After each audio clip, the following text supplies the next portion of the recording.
Good morning. This is Tom Brudenell, beginning Spanish teacher. Teach other Spanish too, but this class is beginning. And I hope you're prepared and ready. I have got open to me page 15 of your handout, and copy from the book. And we're going to talk about pronunciation some more. Pronunciation is really key because it's so different from English that we have to be aware, because we have our own ingrained habits of reading English words and syllables. So what I wanted to focus on right away is the J, in Spanish called the jota, jota, J-O-T-A, jota, and the G, which is called in Spanish G. So let's talk about that. G and jota. Those are the names of the letters, by the way. We call them G and J. So they do have some similarities and parallels, but they're not the same as in English, so we have to think about that. The good thing is that this is always pronounced the same. And, excuse me, the way you make the sound is in the back of your throat, like an H, except it's coming out of the guttural part of your voice box. The name of the letter is jota, jota. So,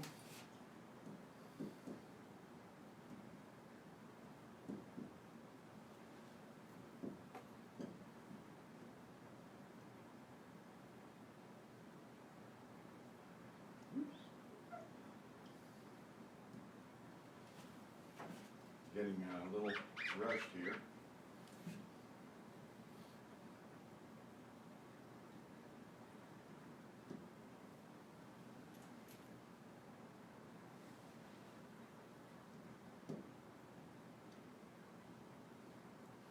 Okay, so these syllables, ha, he, he, ho, hu. So the jota is always pronounced the same, regardless of which of the many vowels follows it. The G is pronounced the same way before E and I. So we have he and he. Otherwise, it's the hard G we're used to. So we have ga, go, and gu.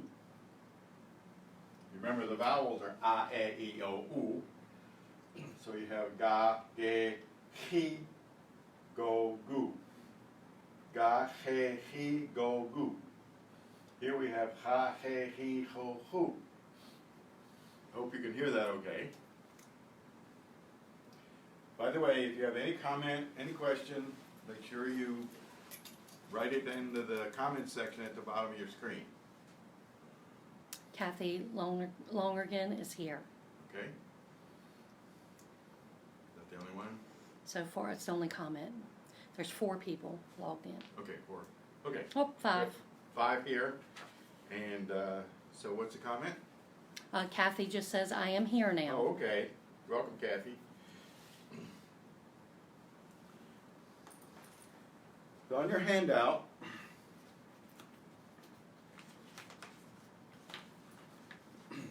cuarta parte, that means the 4th part. That's the 4th part of what's called the lección preliminar, the preliminary lesson. You don't even get to lesson 1 until you get these pronunciation drills and little vignettes.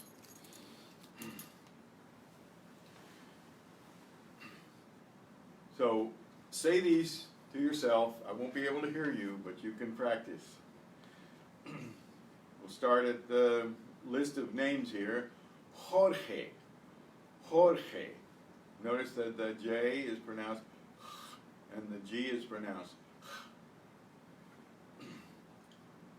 The G is pronounced that way only for E and I. So this is different. This is the hard G. This is the hard G, and this is the hard G. I call it hard just because I do. So that's ga, go, and gu. This is che and chi, just as this is che and chi, but the J is always pronounced the same. Ha, che, chi, ho, hu. I'm not sure how faithfully the audio is that you can hear. I'm trying to exaggerate a little bit. So we have these names, Jorge. Jorge, that's the Spanish equivalent of George. Jesus. Jesus. Why is it pronounced instead of Jesus? You see the accent mark, you know that's where the stress is. Jesus. Now, Jesus means Jesus, but it's also a very common name in Spanish-speaking countries for males. Juan. Juan. Not Juan. Juan. Can you hear the difference? Don Quixote. Don Quixote. Not Don Quixote. Don Quixote. Trajano. Trajano. What in the world does that mean? Well, if you think about it, it means Trajan.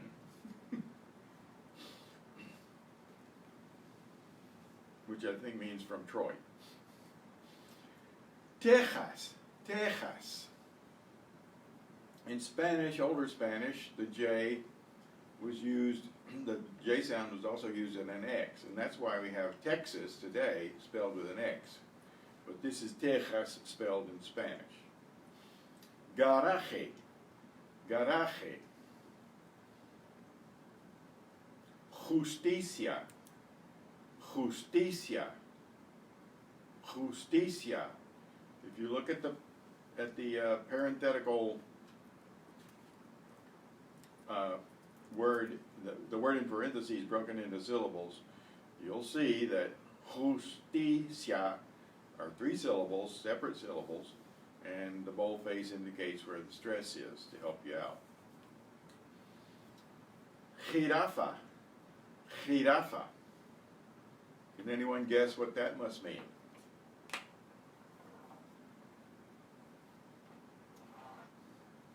We'll come back to that. Jirafa. If you spelled it with a G instead of a J in the beginning, you might be able to guess a little easier. The phrase José es jocoso. José es jocoso. That just means Joe's funny. He's a joker, so to speak. Now here's a good one, the last one. La justificación de Don Juan. La justificación de Don Juan. La justificación de Don Juan. If you can say that, you're well on your way. The H in Spanish is always silent except in the combination of CH, where it's pronounced the way we pronounce it. So, I, E, A, O, U, instead of pronouncing the H. It's silent. Historia. Historia. Certainly you can guess that means history. Hispánico. Hispánico. Hispánico, which means Hispanic in English. Now, in Spanish, if this were just used in a sentence instead of in the beginning of a sentence, it would not be capitalized. There happened to just be capitalizing every first letter in this list. Because proper adjectives, meaning adjectives of nationality, etc., are not capitalized typically in Spanish. Humor bohemio. Humor bohemio. You might have guessed that means bohemian humor. Not familiar with bohemian humor, but that's what it means. Un hospital en La Habana. Un hospital en La Habana. A hospital in Havana. Hemoglobina. Hemoglobina. We call it hemoglobin. Hemorrhagia. Hemorrhagia. Hemorrhagia. The H is silent and the G before the I is and the double R is trilled. Hemorrhagia. Hemorrhagia.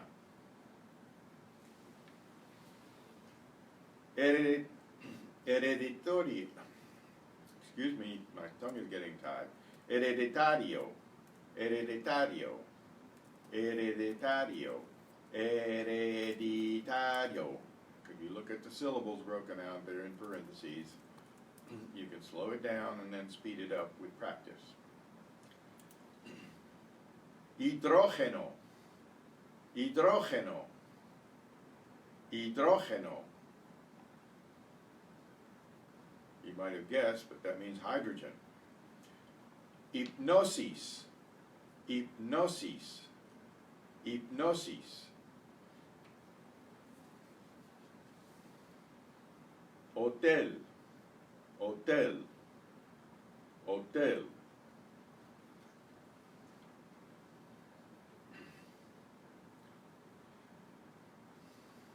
The X is usually pronounced KS, as it is in English, box and sax.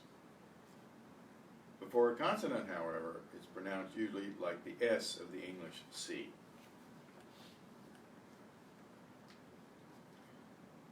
So, in this case, it's not before a consonant. Exacto. Exacto. Examen. Examen. Exótico. Exótico.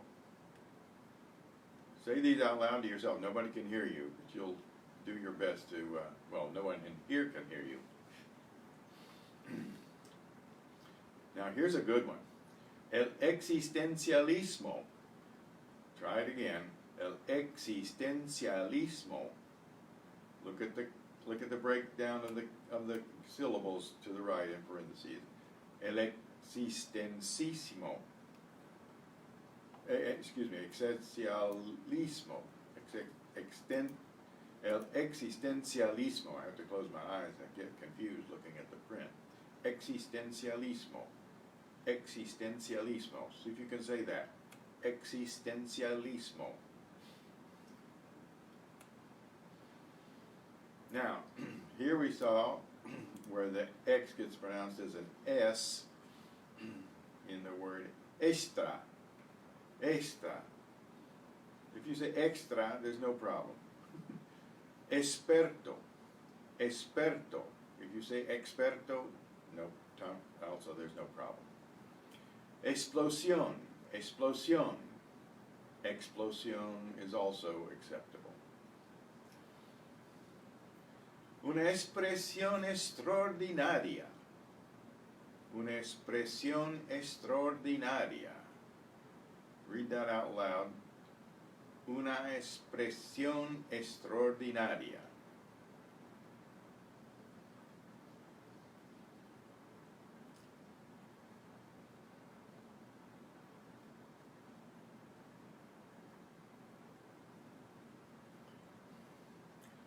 Yi, ye, ya, yo, you. Yi, ye, ya, yo, you. If you read the right-hand columns, however, there's usually some friction noise in the Spanish articulation. A tight constriction of the tongue against the roof of the mouth is the most noticeable when it occurs at the beginning of an utterance in and is least noticeable when Y occurs after a vowel. Yerba, instead of yerba mate, yerba. But yerba mate is correct. You'll hear yerba. Yate, yate, you will hear yate. Yuca, yuca, you'll also hear yuca. Now, I don't know if you know what yerba mate is, but it's a type of tea favored in particularly southern South America, in Chile and Argentina. Yate, you may have guessed, is a yacht, Y-A-C-H-T. For some strange reason, we spell it that way in English. Yuca is yucca. We use two C's in English. And yodo means iodine. La yerba mate, la yerba mate. Say that out loud. La yerba mate. La yuca. La yuca. Now in this next one, try to get your R trilled. It's a double R. El arroyo. El arroyo. El arroyo. El coyote. El coyote. El coyote. Uruguay. Uruguay. Is that a question? Mm-mm. You heard a little bell here. That was my phone. Okay, the double L. Most properly, it's pronounced like an LY sound, as in like million or so forth and so on. So it's yi, ye, ya, yo, you. It will often be pronounced just as a Y, yi, ye, ya, yo, you. But yi, ye, ya, yo, you, like LY, as in million. Guerrilla, guerrilla, another trilled R, guerrilla. Caballero, caballero, caballero. Originally that meant someone who rode a caballo, a horse. So it meant horseman, but it has evolved to mean gentleman. Because originally those who could afford horses were the more distinguished and wealthy. Llama, llama, llama. That's the animal, llama. Una llama peruana. Una llama peruana. Una llama peruana. Say it. Una llama peruana. Un caballero castellano. Un caballero castellano. Un caballero castellano.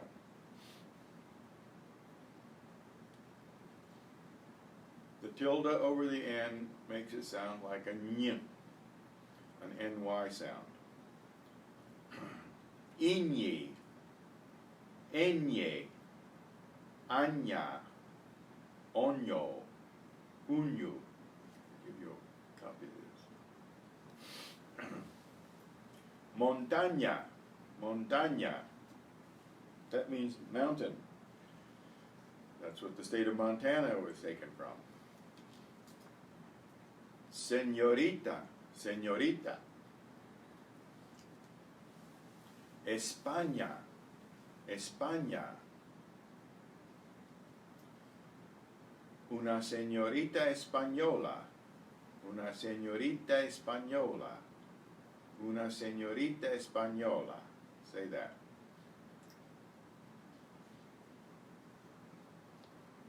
Un señor español, un señor español.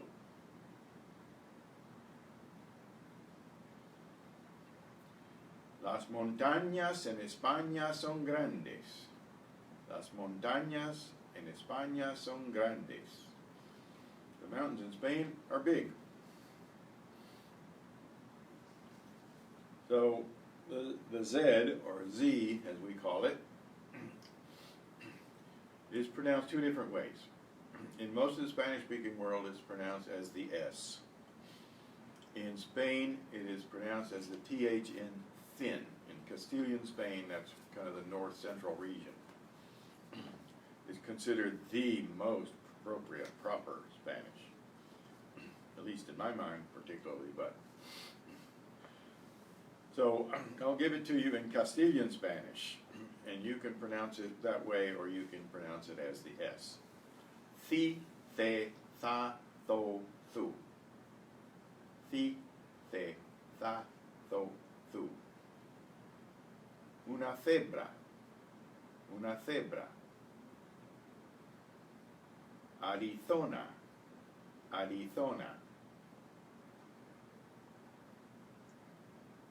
Venezuela. Now, the V is pronounced as a B in Spanish. Venezuela. Venezuela. Now, if you look at the next one, you'll see there's a dash between the two O's because they're actually pronounced as separate syllables properly. Zoología, zoología, zoología. You will hear probably only one O normally, zoología. Questions? Key your questions in. Top of page 17.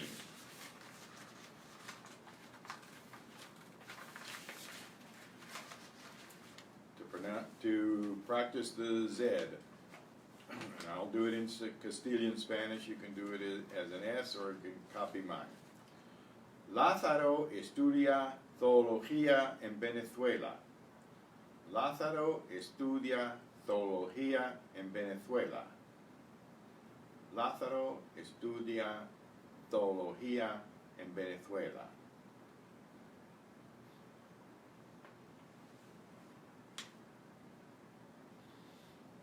Oh, here's a good one.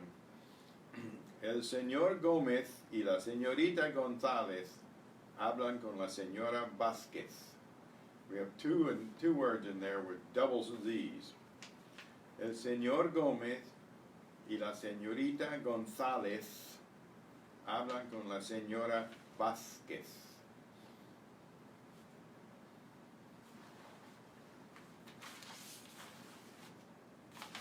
Okay. Questions? You need anything repeated to be sure you understand and remember?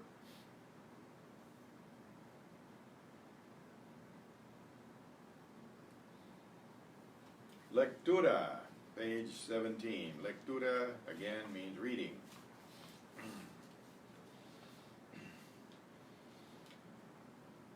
I'm going to read it a little at a time, and I'm going to encourage you to repeat it out loud to yourself. No one else can hear you, so you don't need to worry about mistakes. La conversación en el parque. La conversación en el parque. La conversación en el parque. I'm going to read this a phrase at a time after I get through the whole sentence. La señorita Villegas es simpática, intelectual y guapísima. La señorita Villegas es simpática, intelectual y guapísima. There was a comment. Yes. Lynn would like for you to please translate some of the unfamiliar words. I don't know what's unfamiliar.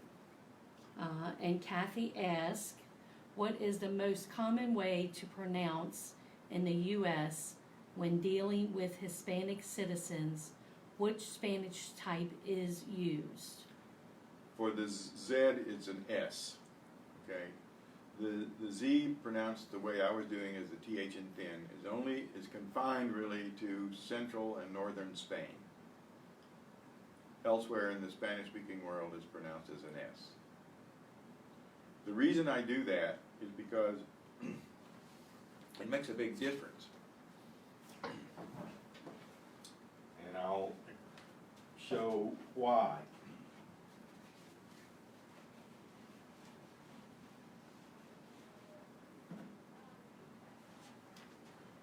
And in this case, the C before E and I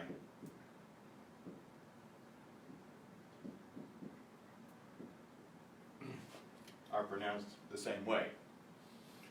So, in Castilian Spanish, this is thema, with a th sound from as in thin, thema.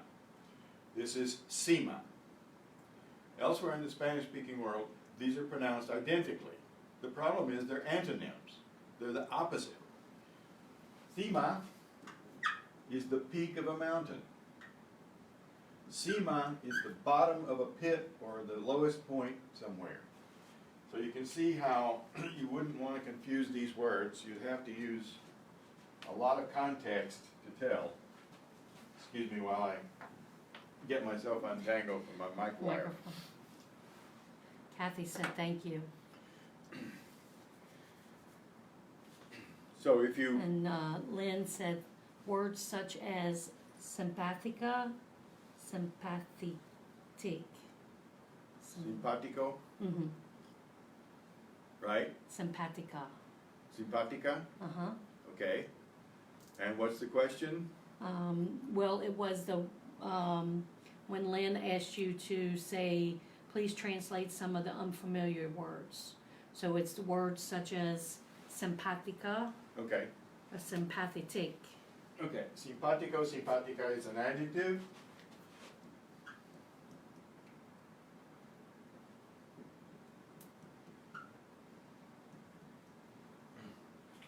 So it has to agree with the noun that it's modifying, which might be plural, and it might be feminine, depending on what word that modifies. It does not mean sympathetic. That's our cognate word. But it means friendly, nice guy, okay? Un tío simpático, a really nice guy. Una chica simpática, friendly girl.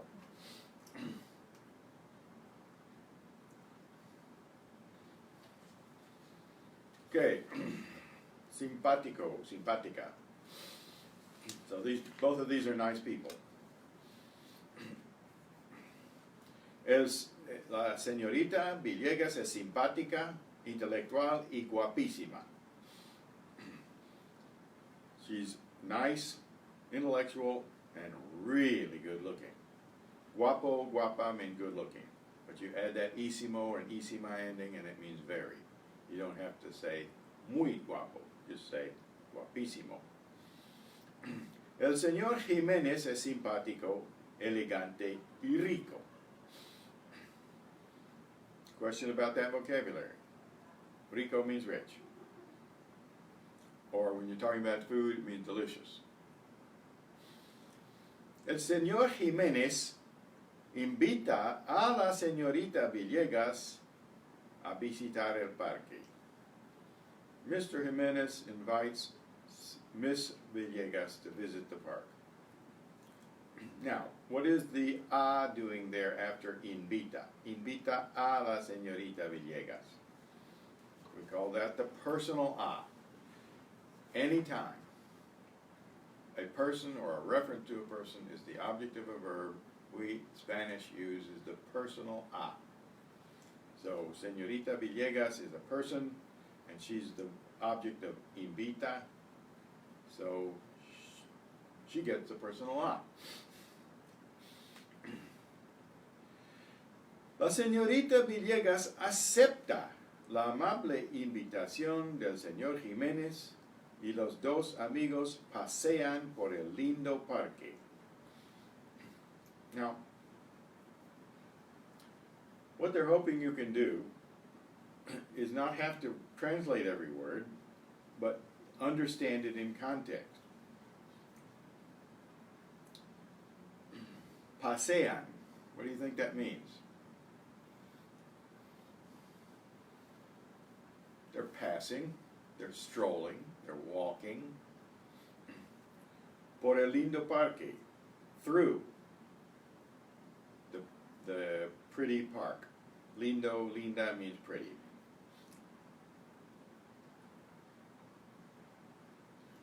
And let's go up a line. Amable invitación.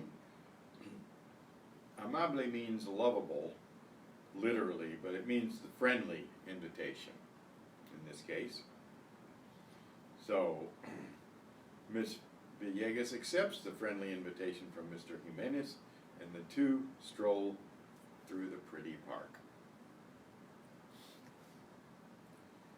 En la opinión del señor Jimenez, la señorita Villegas es una chica estupenda y el señor Jimenez habla de amor. And Mr. Jimenez' opinion, Ms. Villegas is a stupendous girl. And Mr. Jimenez speaks of love. Pero la señorita Villegas no habla de amor, but Miss Villegas does not speak of love. Habla de la filosofía medieval. She's talking about medieval philosophy. How about that for a put down or a put off?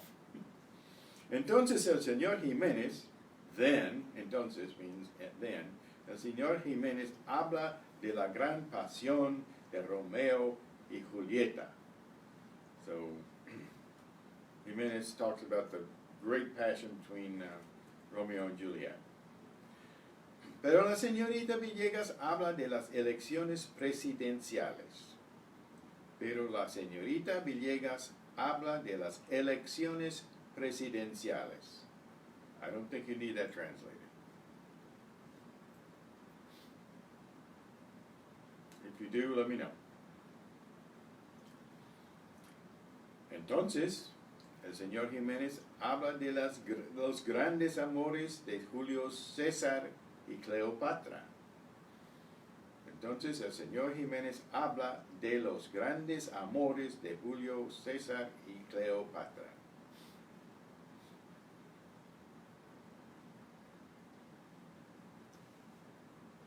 Pero la señorita Villegas habla del comunismo versus el capitalismo. Pero la señorita Villegas habla del comunismo versus el capitalismo.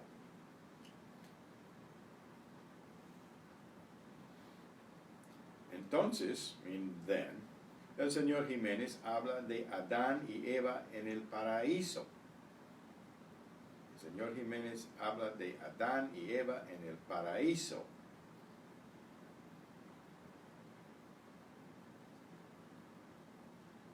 Pero la señorita Villegas habla de la intervención norteamericana en la América Latina. Pero la señorita Villegas habla de la intervención norteamericana en la América Latina.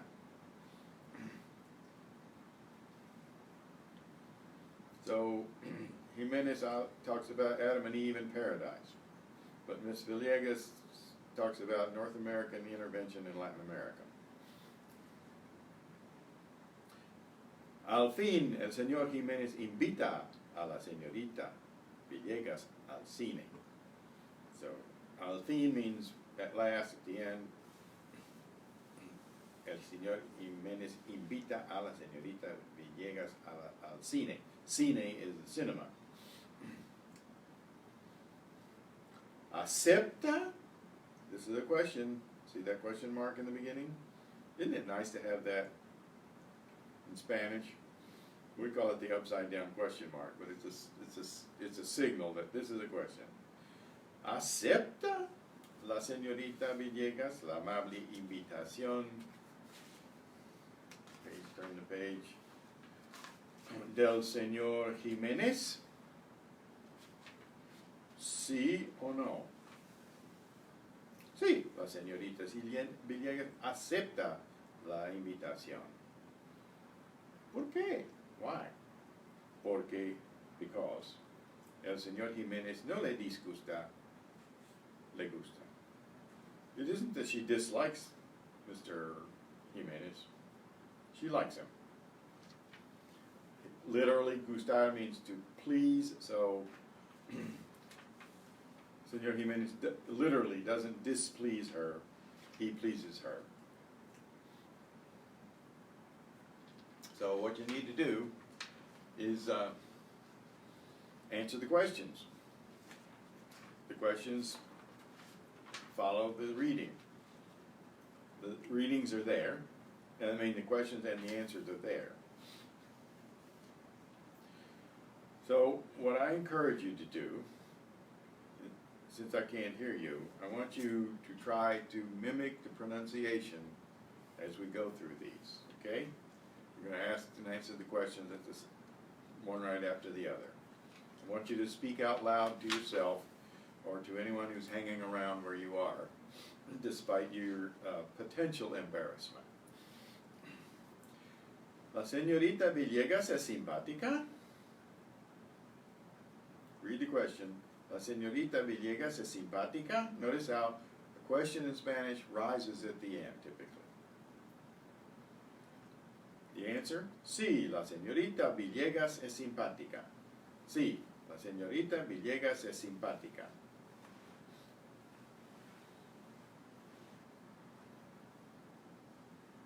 Question or comment? You get that through? Get through with that? Okay?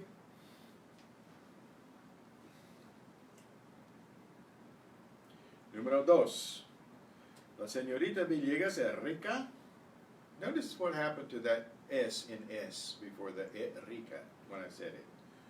It disappeared. La señorita Villegas es rica? It's so hard to say es rica that the S kind of disappears. It's natural. No, la señorita Villegas no es rica.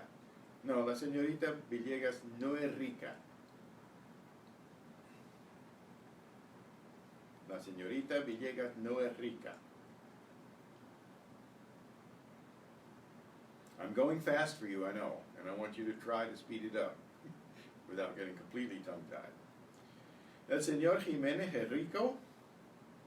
El señor Jiménez es rico?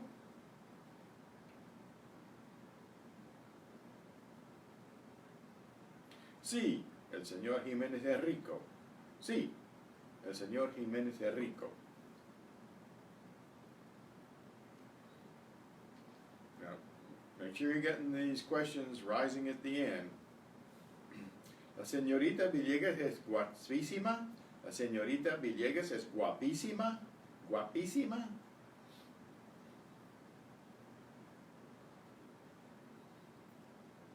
Sí, la señorita Villegas es guapísima. Sí, la señorita Villegas es guapísima.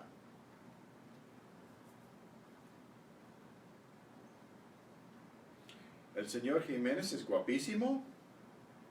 ¿El señor Jiménez es guapísimo? No, el señor Jiménez no es guapísimo. No, el señor Jiménez no es guapísimo.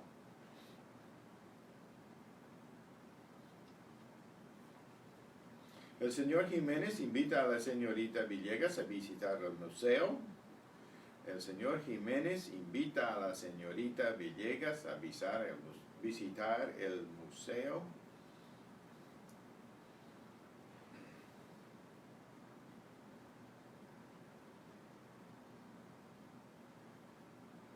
No. El señor Jiménez no invita a la señorita Villegas a visitar el museo. No, el señor Jiménez no invita a la señorita Villegas a visitar el museo.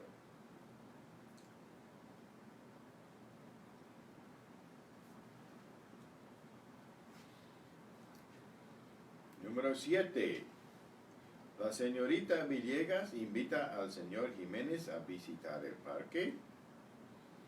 La señorita Villegas invita al señor Jiménez a visitar el parque.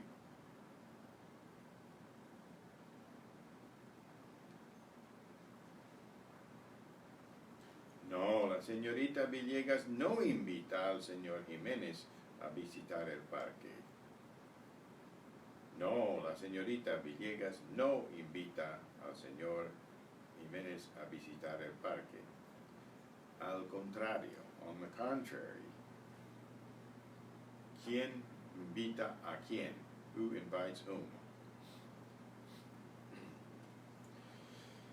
Número 8. La señorita Villegas acepta la invitación del señor Jiménez. La señorita Villegas acepta la invitación del señor Jiménez.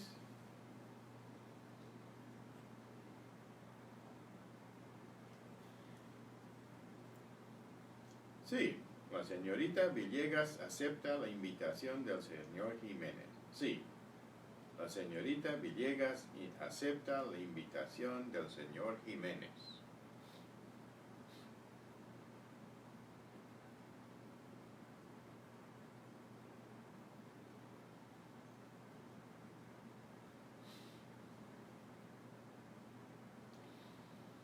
Los dos amigos pasean por el Museo del Prado en Madrid.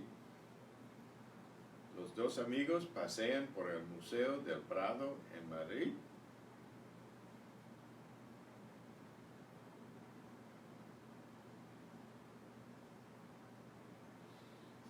No, los dos amigos no pasean por el Museo del Prado en Madrid.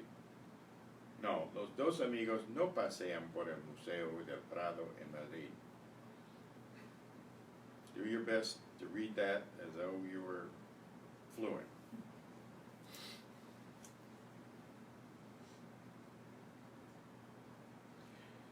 En la opinión del señor Jiménez, la señorita Villegas es una chica estúpida. En la opinión del señor Jiménez, la señorita Villegas es una chica estúpida.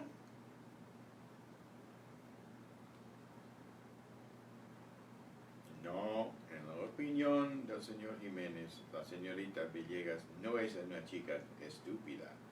Al contrario, es una chica estupenda. Estúpida no es estupenda, ¿no? ¿Verdad?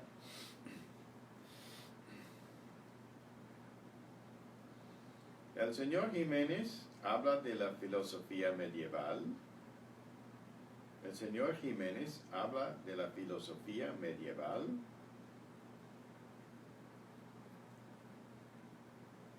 Say that out loud.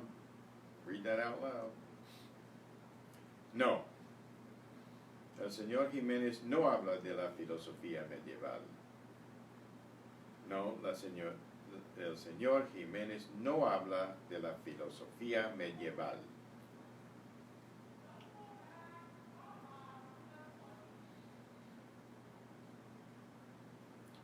La señorita Villegas habla de Romeo y Julieta. La señorita Villegas habla de Romeo y Julieta.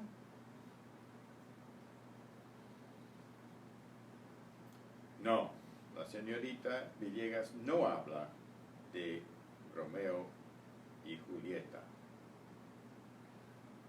No, la señorita Villegas no habla de Romeo y Julieta. El señor Jiménez habla de Julio César y Cleopatra y también de Adán y Eva. El señor Jiménez habla de Julio César y Cleopatra y también de Adán y Eva.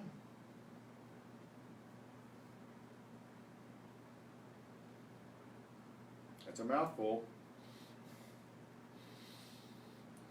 El señor Jiménez habla de Julio César y Cleopatra y también de Adán y Eva. El señor Jiménez habla de Julio César y Cleopatra y también de Adán y Eva.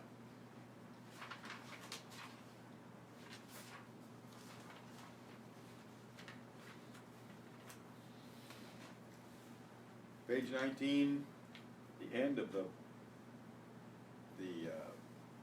entire preliminary lesson. Número 14. La señorita Villegas habla de la intervención Latinoamérica en Norteamérica. No. La señorita Villegas habla de la... I'm going to read the question again. La señorita Villegas habla de la intervención latinoamericana en Norteamérica. No, la señorita Villegas no habla de la intervención norteamericana en Norteamérica. Al contrario, habla de la intervención norteamericana en Latinoamérica. No, la intervención norteamericana en Latinoamérica. I have to get my adjectives and my nouns straight there.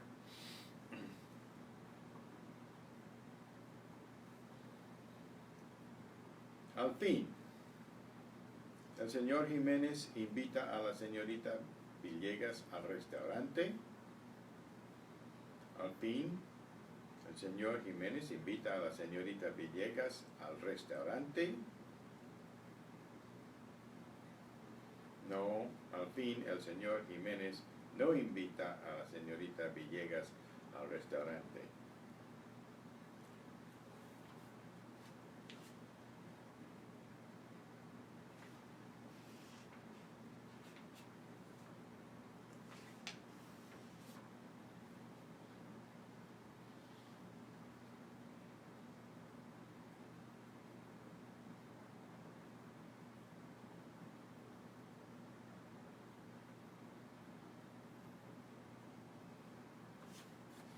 I think they're trying to confuse us here.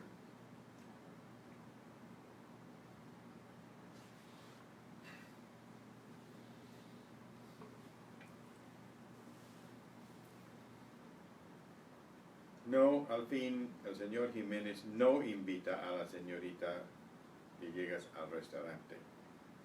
Le invita al cine.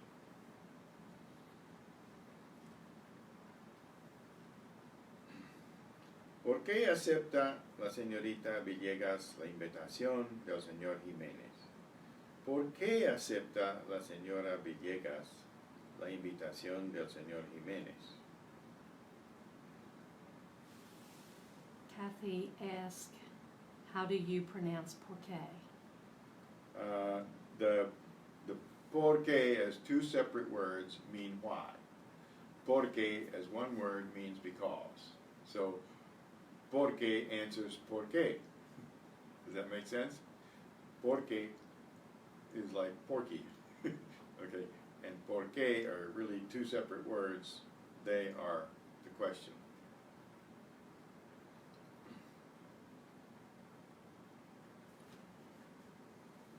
Okay, let's go back and give you a chance to ask any questions. We got a little over 5 minutes here. Want to review anything that you got completely confused by?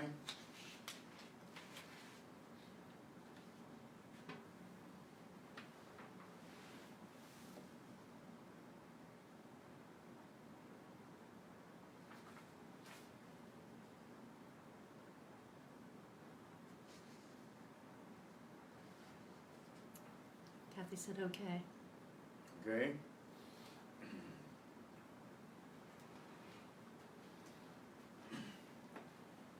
Talk a little bit about something that is not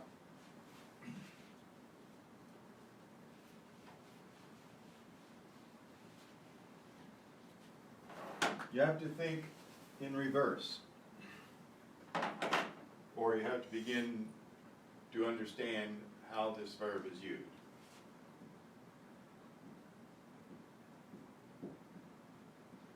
Gustar.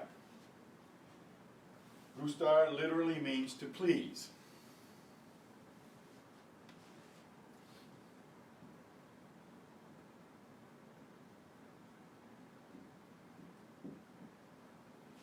A little bit Lynn said, can you explain the stresses on porque and porque, por favor? right. Porque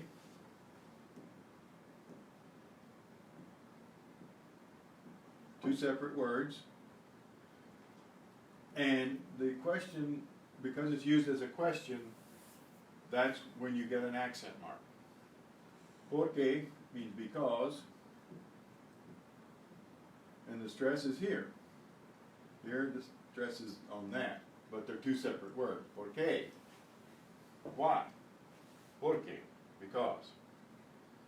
Does that answer the question?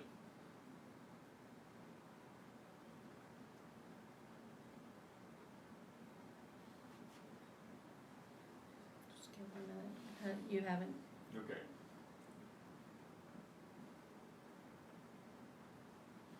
The verb gustar means to please.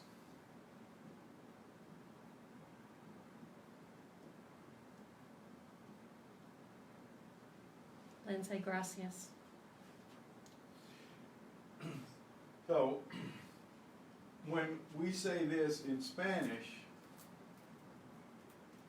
this is propaganda, by the way.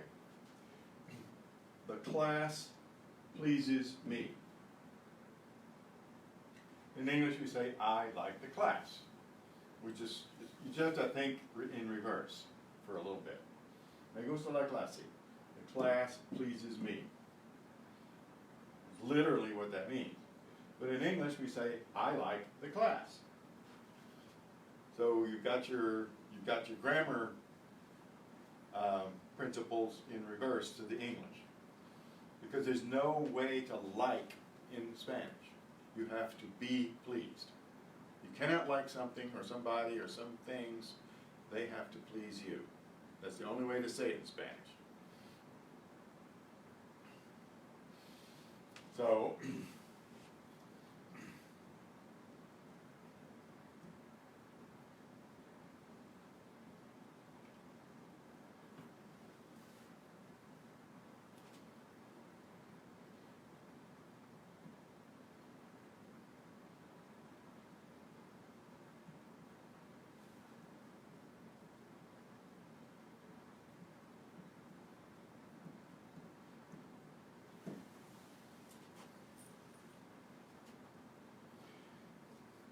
now we can clarify this or make it more emphatic by saying a mí me gusta la clase. That's like saying I like, with the emphasis on the subject there in English. So gusta means to please. I like the class. The class pleases me. So, el señor le gusta a la señorita. The gentleman pleases the young woman. Now, what's this doing there? It's the same thing as this person, the object of the verb please. So, this is the subject. The gentleman pleases the señorita. Here we have the personal a, and this le is an indirect object, and it's the same person as the señorita. We'll be talking about object pronouns quite a bit.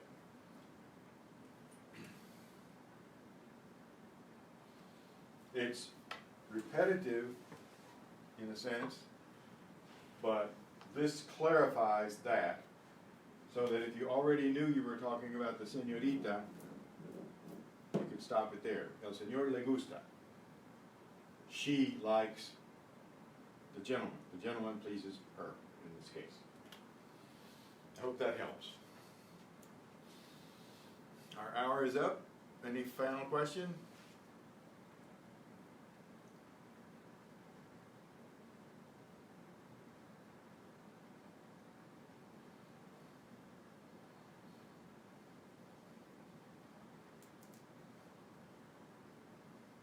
Enjoy your stroll through the park.